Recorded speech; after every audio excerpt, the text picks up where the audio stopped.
Hello again, Lauren and Russell Mark here on behalf of the Sporting Shooters Association of Australia. A question we always get asked is what choke is best for each discipline of clay shooting or hunting. So today we thought we'd give you a quick run through of the 5 most common choke sizes.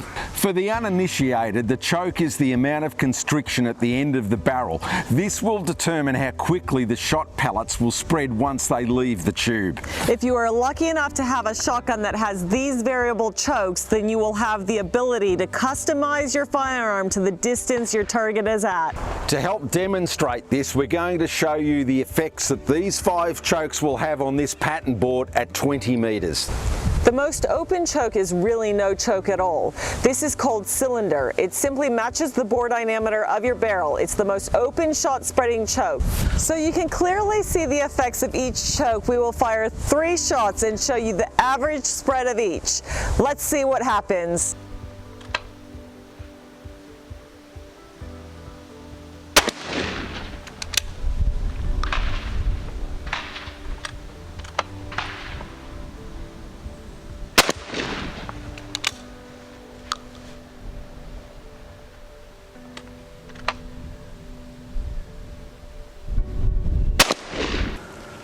Okay, so the boundaries of this pattern are here and here. If we measure that, it's 1 meter across for the cylinder choke. Should we see what the next size up is? Next we have improved cylinder, or it's often called quarter choke. For those technically minded, this choke has 10,000ths of an inch of constriction. Sorry to use the imperial measurements here, but that's often the case for much of the terminology used.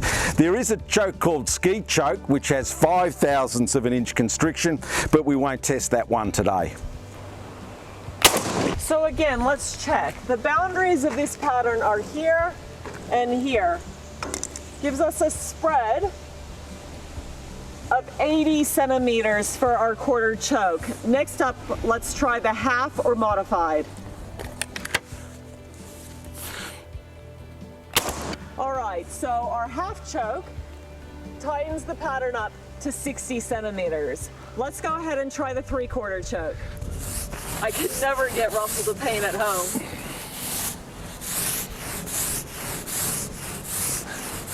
You missed a spot. Okay, our half choke or modified was 20,000ths of an inch constriction. Let's try the 3/4 or improved modified. This has got 25,000ths of an inch constriction.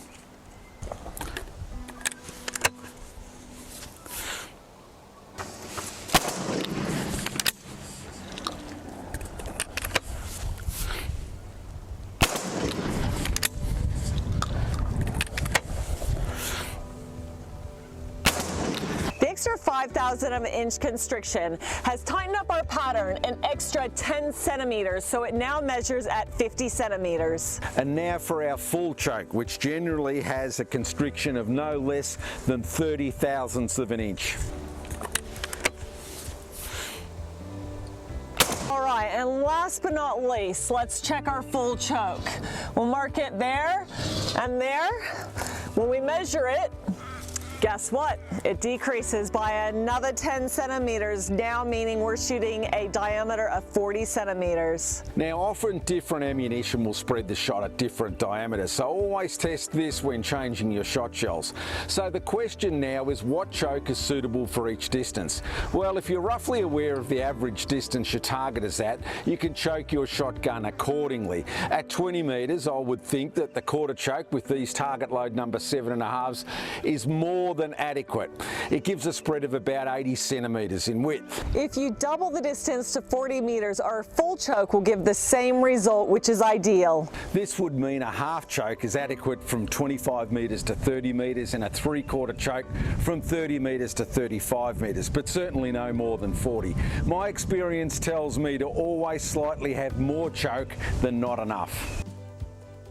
No matter how effectively you choke your shotgun, there is no substitute for accuracy. However, knowing what distance your target will be and then matching the correct choke and shot size will increase your percentage in both breaks and kills.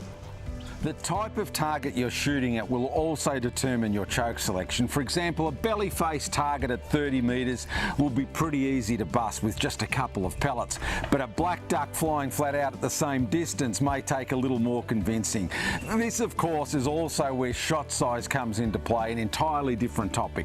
We hope this little piece of advice helps, and as always, on behalf of the SSAA, we look forward to seeing you at the range real soon.